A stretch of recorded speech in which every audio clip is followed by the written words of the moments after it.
Dossier today called the Master Arsenal Package. And our mission is to look at this grassroots movement pushing for, systemic reform of New Mexico's child welfare system, CYFD. Right. And this movement is led by Ronald Eugene Rightly Bierend after the tragic loss of his son, Antonio.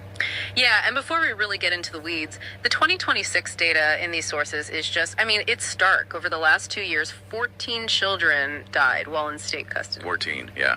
And caseworker turnover hit over 50%. Which is wild. It's like trying to patch a bursting dam with a Band-Aid. If a system is under that much internal pressure, it makes sense that things are breaking down.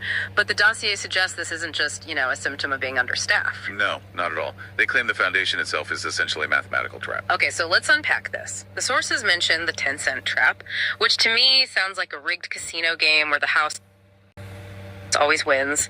How does this actually play out for a family? So, according to the movement, it starts with incarcerated parents.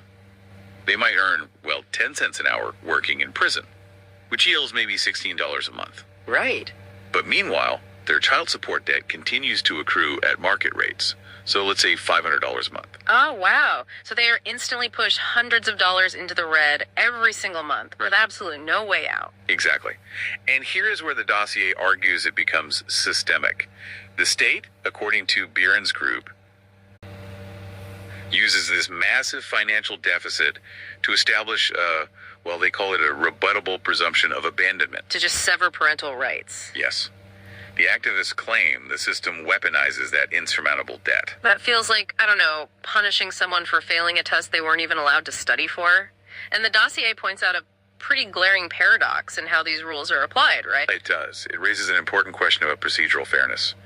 They point to a specific paradox where a man who was explicitly barred from a courtroom during proceedings for Bierend's daughter, Neve. Because he was deemed unrelated, right? Yeah, right, because he was unrelated. Well, that same man currently wields control over the estate of Bierend's deceased son, Antonio. Wait, really? That makes zero sense.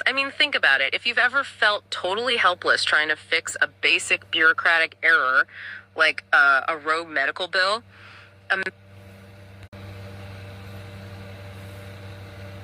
imagine that same bureaucracy holding the rights to your child. Yeah, it's a nightmare scenario. You'd probably go to extreme lengths to get proof of what's happening. But according to the dossier, traditional paper records about this estate allegedly vanish, or were even forged, at a specific location, 339 Horner Street in Balin. Yeah, the activists actually call that tendency to lose files the ghost protocol. And to bypass it entirely, the movement pivoted to crypt the baseline ignition engine. Okay, wait, hold